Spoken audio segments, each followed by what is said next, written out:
Espelho, espelho meu, existe algum programa mais legal do que o meu, do que o nosso? A frase está adaptada para a nossa realidade, claro, mas com certeza você já leu ela em livros e ouviu em filmes e histórias, não é mesmo? Pois é, Fernanda, e para além das bruxas más, os contos de fada, os vilões também são presentes nas novelas, filmes, séries e até mesmo na vida real, por que não? Pois é, e como não lembrar de Coringa, Malévola, Cruella, Nazaré Tedesco, Carminha ou mais recentemente Odete Roitman. Não dá, né, para negar muitas vezes é o malvadão aí que rouba a cena. Mas por que muitas vezes as pessoas lembram mais do vilão do que do mocinho? Será que a ficção permite que a gente extravase o nosso lado vilão, entre aspas, aí, sem culpa? No Tá Ligado na Cidade de hoje, nós vamos debater o porquê os vilões geram tanto fascínio nas pessoas. Para conversar com a gente sobre esse tema, recebemos aqui nos estúdios a escritora Amanda Abdias e a psicóloga Daniela Davoli. Nós temos também o quadro Tá na Rua. A repórter Luísa Minas foi para as ruas saber qual é o vilão favorito das pessoas e por que elas gostam tanto desses personagens. E no quadro Atividade Legislativa, vamos trazer as iniciativas aqui da Câmara Municipal que tem a ver aí com o tema. Então, bora começar mais um Tá Ligado na Cidade.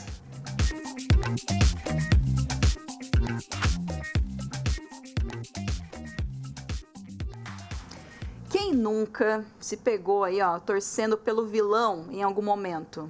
Seja rindo, né, lógico, das maldades da Nazaré Tedesco ou achando o Coringa mais interessante que o Batman. Pois é, Fernanda, e os vilões são complexos, cheios de contradições, mas não são tão perfeitinhos, bonitinhos. Talvez seja por isso que a gente se identifique mais em algum momento. Com certeza, Bruno. Então, para a gente entender um pouco como funciona esse pensamento que envolve a gente e os vilões, vamos conversar com a escritora Amanda Abdias e a psicóloga Daniela Davoli. Meninas, sejam muito bem-vindas ao Tá Ligados na Cidade. Obrigada. Bruno, pegando seu gancho sobre o vilão ser mal, eu acho que as pessoas se identificam muito mais por ele ser humano do que por ser mal. Por poder dizer seus defeitos. Eu tenho inveja, eu tenho ganância, coisas que o herói, ele tem que manter a postura do herói, né? Então, eu acho que o vilão fica muito mais humanizado nesse sentido. Uhum. Eu acho que é por isso esse amor pelos vilões, porque ele está muito perto da gente, né? Pois é, o que explica, né, esse fascínio pelo lado sombrio também, né, Daniela? Eu acho que tem muito a ver com a humanização mesmo. Humanização mesmo? Tá. O Jung fala que a sombra é tudo aquilo que a gente quer esconder, mas ainda existe na gente. Então, quando a gente vê o vilão não esconde a sombra, né? Tá muito claro, tá no claro a sombra. Que é bem isso, né? E para você, Amanda, na hora que você vai escrever um livro, enfim, uma história, como é que você monta o mocinho e o vilão, no caso? Você pega características de pessoas, talvez que você já conheça, de pessoas que, tipo, essa pessoa não gosto, não dou muito com ela, porque ela é tal coisa, você joga nesse vilão, como é que é? Eu posso dizer que, né, como... Antes de ser autora, sou leitora, então também sou apaixonada pela complexidade de personagens que não são mocinhos, né? Eu acho que, indo um pouco pelo que a Daniela falou, normalmente os vilões, eles têm um pouco mais de complexidade ali, acho que a gente consegue se aprofundar na história deles e a gente sempre vai tentar entender dentro de histórias, né, seja no universo literário ou em filmes e séries, a gente tenta entender por que ele se tornou vilão. Então, tem uma abertura para profundidade. Querendo ou não, o mocinho a gente meio que aceita, né? Ele é bom. Ele é bom porque ele é bom. Então, eu acho que quando a gente vai conhecer ali um pouco a história, né, o background dos personagens, né, de vilões ou até mesmo anti-heróis, a gente tem essa complexidade ali, um pouco mais de detalhes, e eu acho que é nisso que o público acaba se identificando, porque a gente consegue ver também as vulnerabilidades desse personagem, que talvez não seja tão nítido num mocinho. Mas aí tem uma questão do risco de romantizar vilões, Sim. né? Quando o público acaba passando aí das atitudes cruéis, né, como algo justificável, tá tudo bem, tem que também ter um certo cuidado ali, né, em relação a isso, né, Daniela, psicologicamente. Sim, porque essa coisa de romantizar o personagem, por exemplo, a Malévola, ela é mãe, ela pariu, ela teve dores, então tem uma coisa de que a gente traz para a vida real, né? Então eu acho que tem um lado muito tênue aí entre a realidade e a ficção, e essa coisa de romantizar e levar para um lugar que não existe na vida real, né? Exato. E no seu caso, Amanda, você tem um livro aí, né, também, e você sempre traz um vilão. Esse é o último livro, como que chama? É Entre Deuses e Ruínas, é uma alta fantasia que temos um personagem, só não vou contar qual para não dar spoiler. Isso. Mas ele também, ele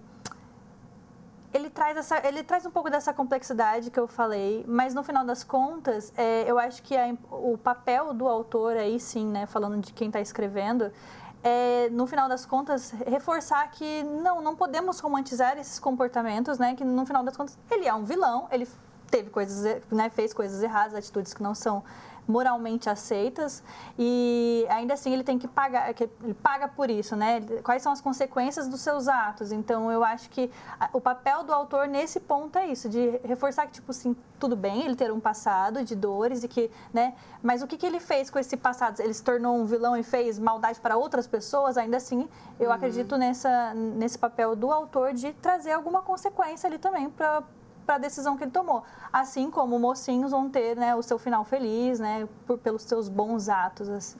O que é errado mesmo. Exato, mesmo que seja justificado. Mesmo que tenha uma boa justificativa, assim. Exato, muito bom, isso mesmo. Ó, o papo tá ótimo, mas a gente vai ter que acrescentar aí mais um tempero nesse debate, certo, Bruno? E esse temperinho vem direto das ruas com a nossa repórter Luísa Minas. No quadro Tá na Rua, ela vai trazer a opinião das pessoas sobre esses vilões das histórias. Vamos ver.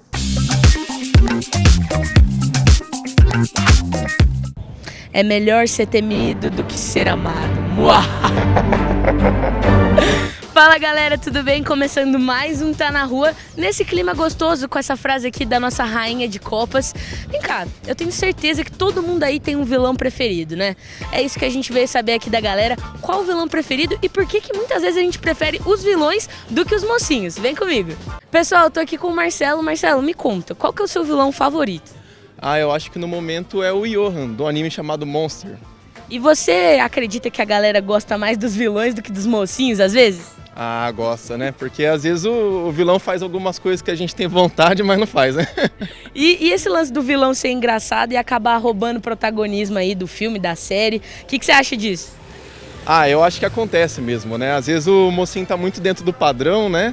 E aí o vilão, como faz alguma coisa fora do padrão, te entusiasma mais de você estar acompanhando ali, né? E esse vilão aí que você falou, tem algum bordão aí que você pode soltar pra gente aqui?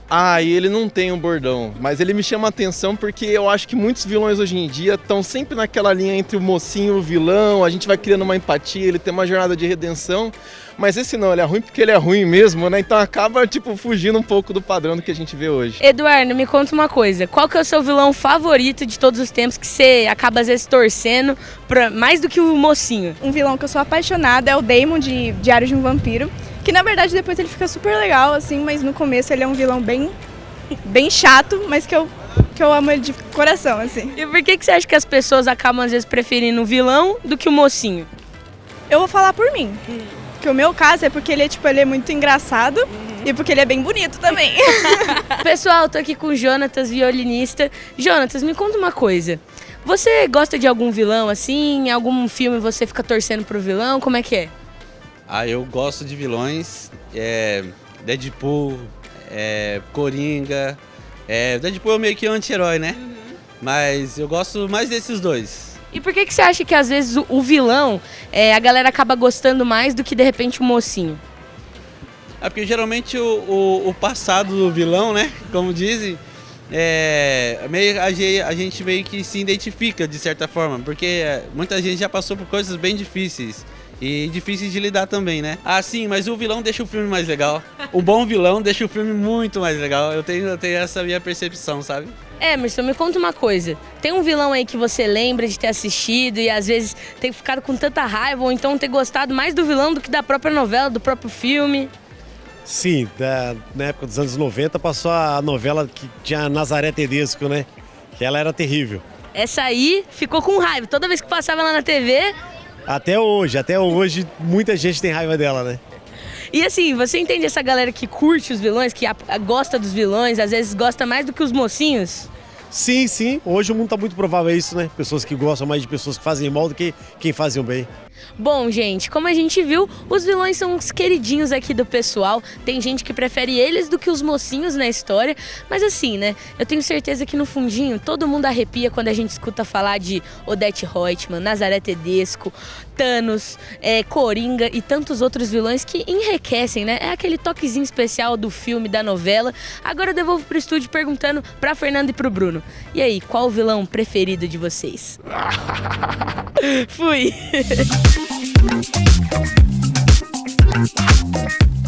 Nossa, que voz, né? Deu medo, viu, Luísa? Esse vozeirão aí. Qual que é? Não sei, a gente falou tantos. Depois dessa risada da Luísa, minha vilã preferida é a Luísa. Luísa Minas, vem aí, hein? A atriz tá se formando, ó, como atriz, quem sabe? Mas falando sério, pra mim, acho que é o Coringa.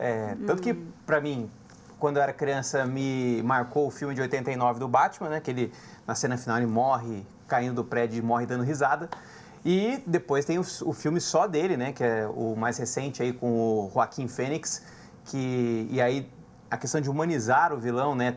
Que, na verdade, o Coringa nada mais do que, ou aquele Coringa do filme, qualquer um de nós, que teve um mau dia no trabalho, tem um rompante de 5 minutos, tem uma vida ruim, como muitos têm uma vida ruim, como muitos têm um trabalho ruim e que acaba no final fazendo o que faz. Acho que dá para entender um pouquinho, né? A gente vai até voltar o papo com a escritora Amanda Abdias e com a psicóloga Daniela Davoli. Até fazer essa pergunta para você, Daniela, da questão do Coringa, né? Especificamente, né? Você falou da humanização, que os vilões são mais ou menos iguais a gente, né? E o Coringa tem muito disso, né? Do primeiro filme, tem muito de carregar isso, né? Que a gente acaba entendendo ele, né? Entendendo o porquê, não justificando, mas acaba entendendo também, né? Sim, eu acho que essa paixão pelo vilanismo tem muito a ver com a completude, a busca da completude. O Coringa, ele nitidamente colapsa, ele entra em colapso. Então, eu acho que buscar, essa paixão tem muito a ver com buscar a sombra e a clareza que tem dentro de todo mundo, que está ali em todo mundo. O que a gente precisa é acolher as duas coisas e ponderar quando elas estão acontecendo, né? O Coringa, por exemplo, colapsou e virou lado negro só sombra, né?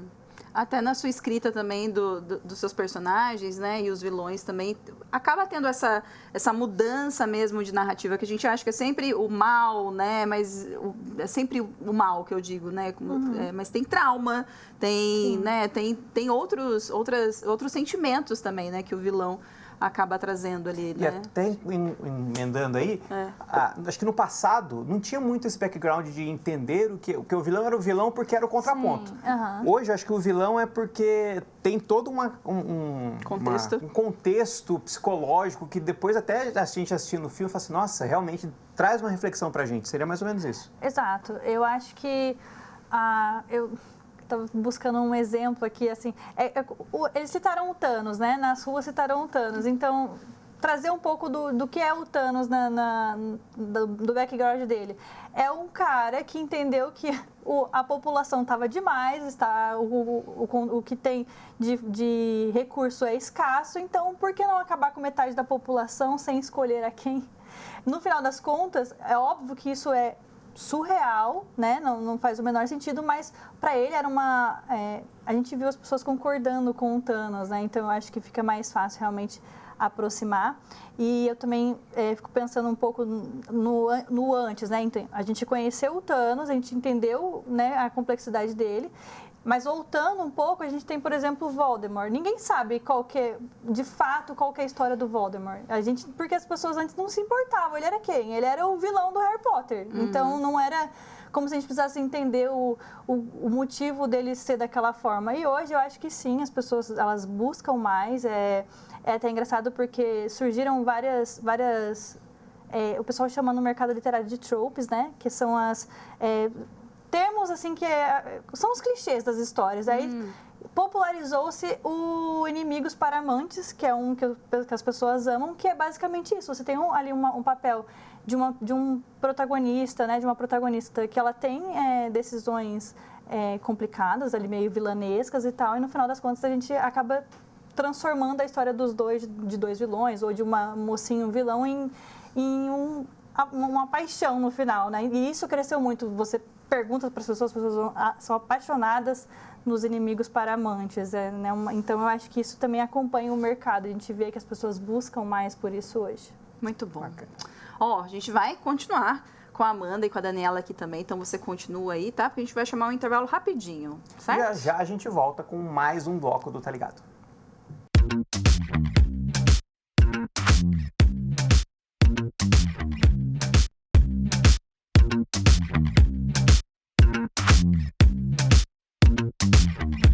Estamos de volta com o Tá Ligado na Cidade e hoje o tema é vilanismo. Sobre esse assunto que a gente está conversando aqui hoje, as convidadas estão aqui com a gente, a escritora Amanda Abdias e a psicóloga Daniela Davoli. Amanda, já vou emendar para você a pergunta sobre a questão de hoje, com a internet e com os memes, se os vilões acabam também se tornando mais populares, né? Porque hoje o que tem de figurinha... A Nazaré Tedesco, diferentemente do que foi dito ali, não é nos anos 90, mas é do começo dos anos 2000. Mas ainda tem figurinha dela, da matemática, esse é ótimo. Esse é ótimo. A matemática, ela fazendo as contas. Sim. E outras figurinhas, memes aos montes.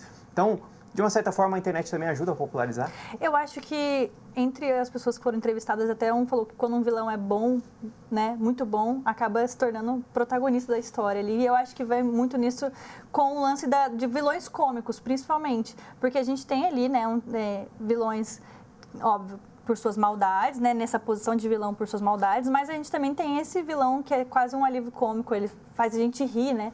E aí é engraçado, acho que a gente junta essa paixão de a pessoa que por mais que seja um vilão, ela traz essa leveza, a gente se sente confortável com as coisas que ele está falando, e aí vem a internet e transforma, às vezes, uma frase que poderia ter passado batido pelo vilão, afinal é um vilão, e viraliza, né? A gente teve recentemente a Lola, que viralizou com Viva as Gays, e a gente vê isso, assim, aos montes, né? E a Nazaré Tedesco aí, ultrapassando décadas com os seus memes. Carminha, né? Quem nunca gritou um inferno e pensou na Carminha.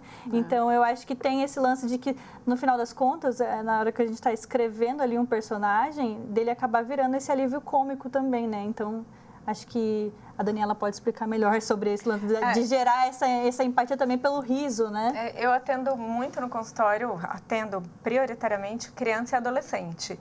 E isso é assim, todos os dias, eles nem me respondem. Por exemplo, eu preciso falar pelo WhatsApp, e eu tenho um filho pequeno também, eles só se falam por memes e por... aliás, os memes você tem que ler ali, tem esse da Carminha, que é super clássico, agora o Não Choras. Não é para chorar. Então, assim, a gente chega no consultório e eu falo, o que você está se sentindo? Não choras, não é para chorar. É uma coisa, os memes se tornaram meios de falar. Os adolescentes falam por memes e falam por figurinhas, que é isso que você estava falando. E aí a gente tem que se atualizar, né? O tempo inteiro tem que se atualizar, porque o vilão e os memes. Eu mesma olho ali e falo, não... Então, tá falando comigo só por meme. E agora eu tenho que, entender. É bem... Mas é uma tendência mesmo, né? Um reflexo mesmo da nossa realidade hoje, né? De ser mais cético, né? De ser mais realista, né? De não estar disposto sempre àquele bem absoluto também, né? Então tem isso, né? A gente precisa, como eu falei, né, anteriormente, não é só mal, não. Tem N coisas aí, né? Para se tornar um vilão e se destacar e ser lembrado até hoje, passa ano e vem ano. E é lembrada e não tem como, né? E aí, às vezes, tem a questão até do ator falar assim, meu Deus, eu não quero mais ser lembrado Exatamente. Nisso, né? Então, tem essa complexidade também, né? Não consegue, a Wandinha, ela não sai daquele personagem. Onde ela tá, ela é a personagem da Wandinha. Tem ator que não consegue sair mais, exatamente isso.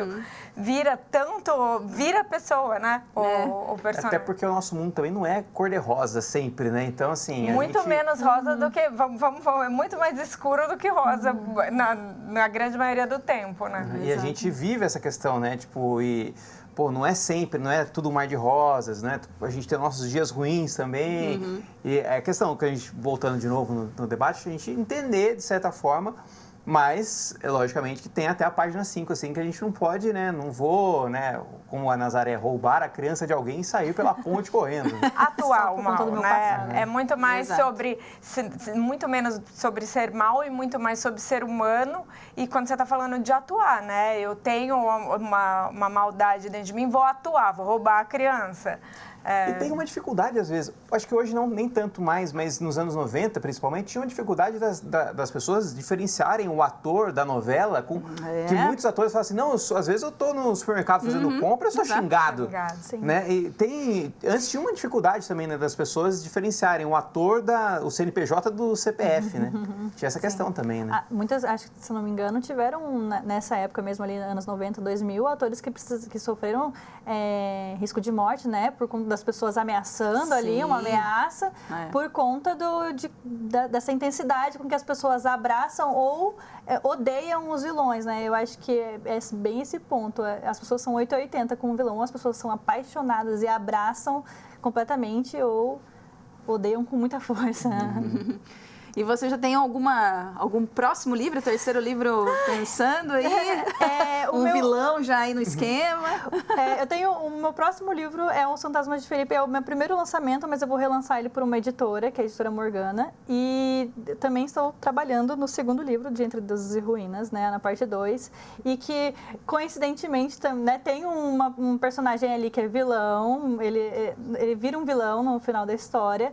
E quando eu terminei, eu estava ansiosa para saber o que as pessoas iam achar e ele acaba no primeiro livro. Só que daí eu recebi mensagens de leitoras falando, Amanda, ele vai voltar pro segundo, né? E eu assim, gente, mas não é para ele voltar, ele é o vilão. Ai, mas é que eu sou apaixonada por ele. Tem gente que fala para mim, eu quero que você volte com ele, pelo amor de Deus, porque eu preciso de tê-lo nessa segunda história.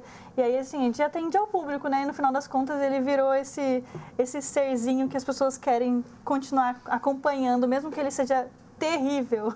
Eu lembrei aqui da pergunta que a Luísa fez, eu lembrei da minha vilã preferida, uma das, né? Mas a personagem da Diário Veste Prada. Diário Veste Prada. Como é que chama? Maravilhosa. Ai, eu esqueci o nome. A Miranda.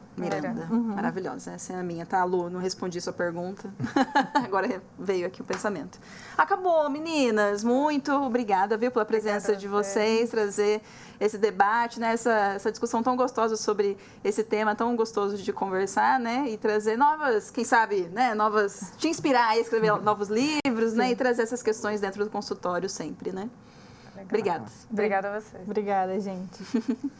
E não saia daí não, porque não acabou, tá ligado? Ainda tem mais no próximo bloco, mas a gente traz o Atividade Legislativa, né, Isso, o quadro, isso mesmo, com o nosso colunista. É isso, até mais.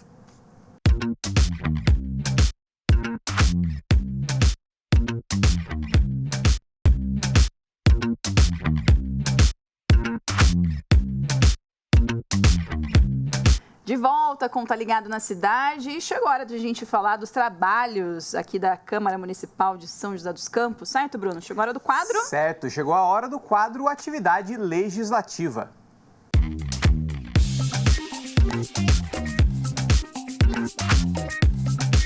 Então, para o nosso quadro Atividade Legislativa, vamos chamar o colunista da vez, o comentarista da vez, o Samuel Strazer. E aí, muito bem-vindo. Tudo certo? Cuidado com o celular. Oi, tudo bem, Fê? Vai, quase de novo. Perdão, Samu. Não, tá tranquilo, gente. Não quero ser uma vilã em relação ao seu celular, mas qual que é o seu vilão preferido, né? Aproveitando, antes de você falar de alguma lei aqui, né? Qual é o seu vilão preferido, Samu? Olha, eu acho que tem vários. Eu sou muito da fantasia e do quadrinho, sabe? Então, eu acho que o Coringa é um vilão muito bem construído, né? Até porque a gente nem sabe exatamente qual que é a origem canônica dele, mas o que a gente sabe é que ele é um produto de uma cidade mal estruturada, né? Então, isso é muito legal, né? No filme solo do Coringa, isso foi bem explorado, mas isso já era explorado nos quadrinhos, né? Sim. Mas a gente tem no Tá na Rua, o rapaz, ele falou sobre um vilão do mangá que chama Monster, né? Pois é. Esse mesmo autor tem um outro mangá que chama 20th Century Boys. O vilão é o Amigo, ele também é muito bom, faz uma manipulação global, assim, né? Fora os vilões mais da fantasia, né? Tem o Sauron de Senhor dos Anéis, que eu também acho bem legal. Muito bom. Enfim, Mas... o próprio vilão do Harry Potter, né? O Voldemort, que é um cara que traz esse lance de uma raça pura, né? Então, acho que são vilões bem construídos. Mas vamos ao que interessa, né? Vamos. Ele se empolgou aí. Empolguei aqui para falar, eu gosto muito disso, gente. Percebi. E gosto muito de história, gosto muito de ler, né? E a gente falou bastante disso no programa de hoje também, né? Então, eu trouxe algumas leis de incentivo à literatura, né? Não só a literatura, como a literatura joseense. Então, tem uma lei que ela incentiva e ela promove os autores joseenses nas escolas. É um programa que os autores, né, joseenses, eles podem se inscrever, né, e aí isso gera uma lista, um cadastro, para que as escolas utilizem esses livros desses autores na hora de planejar o conteúdo das aulas e tudo mais, né? Tem também a lei de incentivo fiscal, né, que os autores joseenses, eles podem recorrer a essa lei para conseguir custear, né, a publicação do livro. Isso é muito interessante. Às vezes a pessoa escreveu uma história, não tem grana para publicar, consegue publicar com a lei de incentivo fiscal. Tem uma outra lei que é da biblioteca itinerante. Então, muitas vezes a pessoa ela não consegue se deslocar para ir numa biblioteca pública. A gente tem várias bibliotecas públicas, mas tem comunidades mais periféricas que não conseguem chegar, e a biblioteca itinerante, né, que as pessoas elas emprestem esses livros direto nas escolas. Então, chegando lá com um comprovante de endereço e com RG, eles conseguem fazer o empréstimo na biblioteca itinerante. É isso? Então, e antes da gente ir embora, né, vilão é sinônimo de pessoa que tá meio quebrada, né, às vezes ali com um trauma mal resolvido e tal. A gente aqui na cidade também tem várias iniciativas para a saúde mental. Tem o Maio Consciente, que é voltado para a saúde mental das mães, tem outras ações do CAPS também. Então, assim, acho que hoje em dia dá pra gente não produzir mais vilões na sociedade. Pois é, se o Coringa tivesse um apoio, né, Se tivesse um CAPS em Gotham, exatamente, não teria o Coringa. Samu, muito obrigada, viu, por trazer essas informações riquíssimas aqui para o nosso programa. Muito obrigado, gente. É isso. Bruno, vamos embora então. Foi ótimo o programa, Vamos colocar né? o nosso último capítulo desse programa, o fim. E na semana que vem a gente volta com nem tanto vilanesa assim, a gente volta um programa mais leve do Tá Ligado. Bem boazinha. Tchau. Tchau.